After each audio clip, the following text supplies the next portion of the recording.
So Telangana elections కంటే ముందు షర్మిల గారు తన పార్టీని కాంగ్రెస్ పార్టీలో విలీనం చేయాలనుకున్నారు. కానీ అందుకు రేవంత్ రెడ్డి గారే అడ్డుపడ్డారు అన్న ఒక వార్త అయితే ఆ మధ్య వైరల్ అయింది.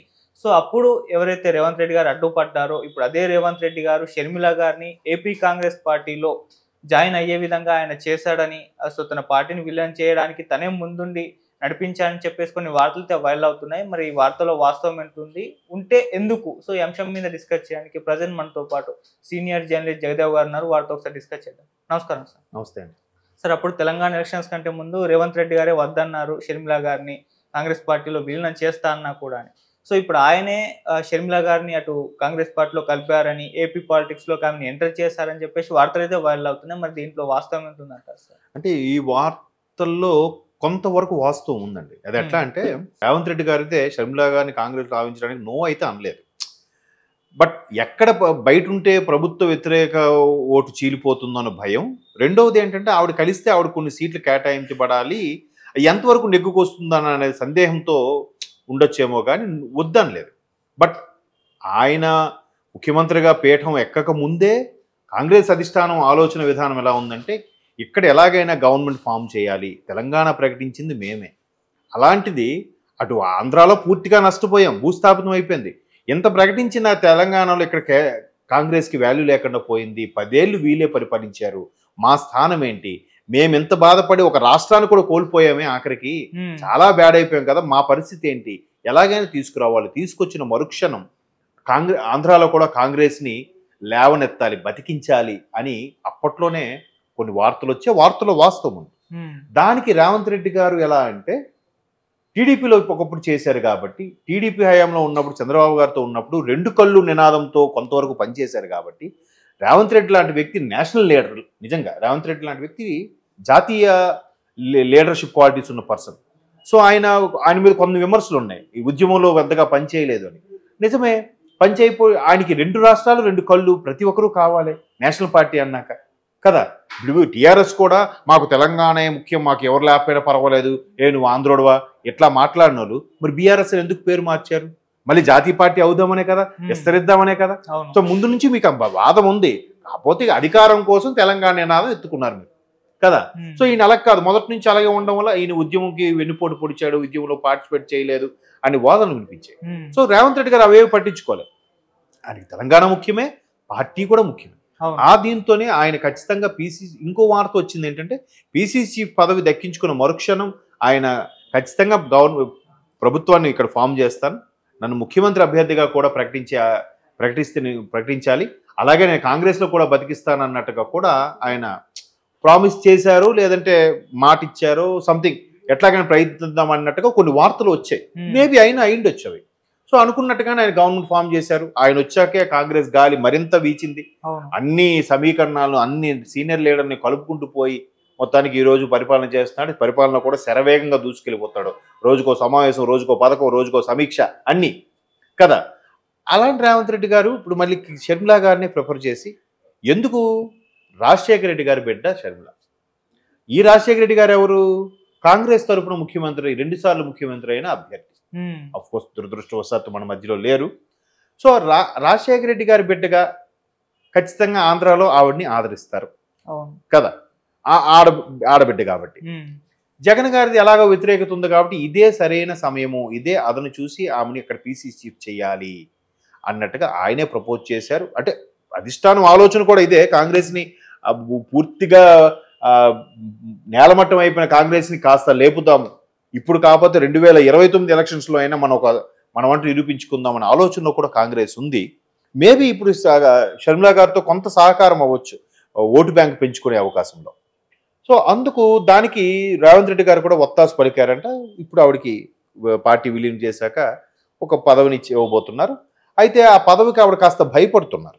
అంటే మేబీ పెద్ద బాధ్యత, చాలామంది సీనియర్ నాయకులు ఉన్నారు, కాంగ్రెస్ అంటేనే సీనియర్ నాయకుల సమూహం కదా. రేవంత్ రెడ్డి గారు కాబట్టి ఆయన చాకచక్యంతో, ఆయన మేధావితనంతో, ఆయన వాక్ చాతుర్యంతో అంతమంది సీనియర్లను కూడా అంటే అడ్జస్ట్మెంట్గా అన్నిగా సమన్వయం చేసుకుంటూ వెళ్ళి ముఖ్యమంత్రి పీఠం మీద కూర్చోగలిగారు.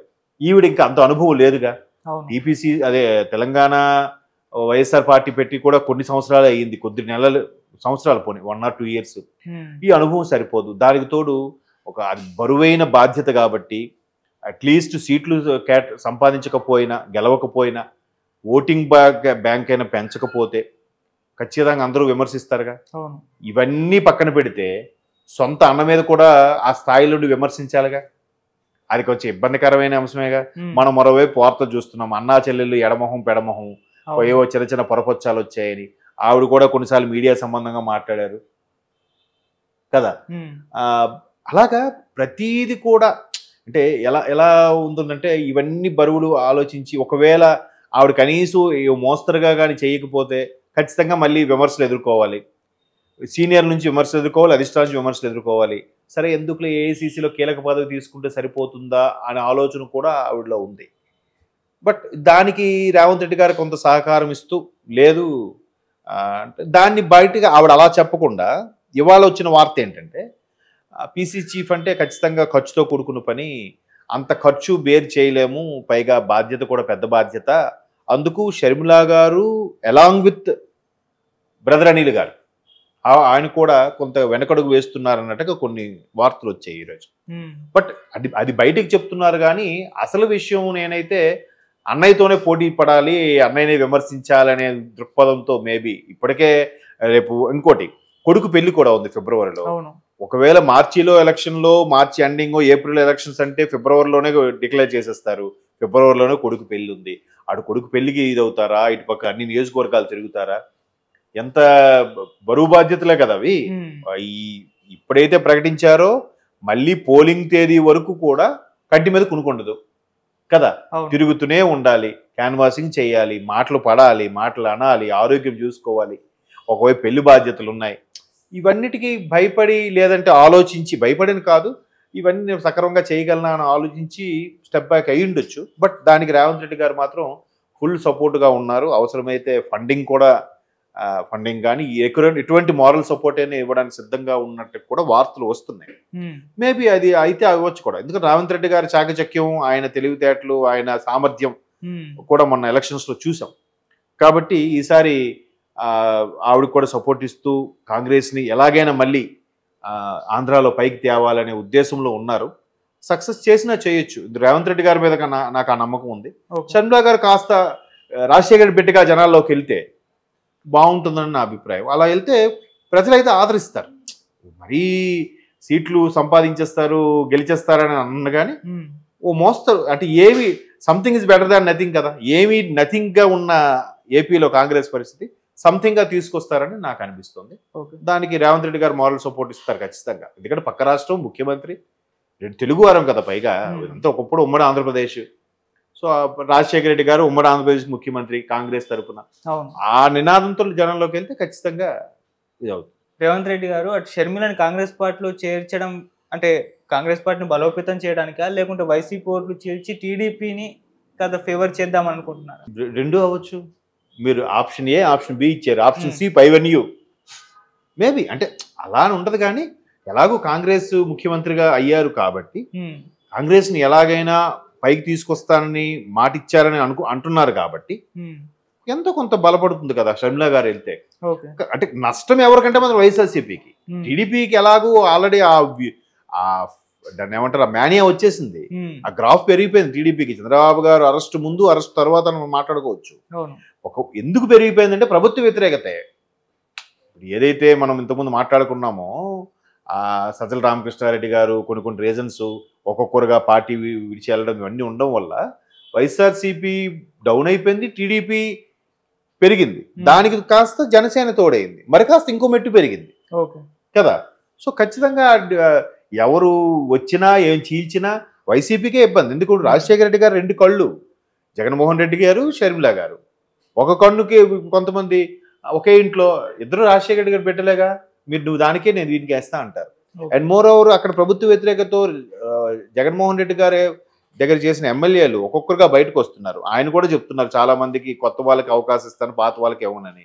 ఆ పాత వాళ్ళందరూ ఏమవుతారు, టీడీపీ జనసేనకి వెళ్ళడానికి లేదు, అక్కడ సీట్ సర్దుబాటులో ఖచ్చితంగా మళ్ళీ కాంగ్రెస్లో రావాలి.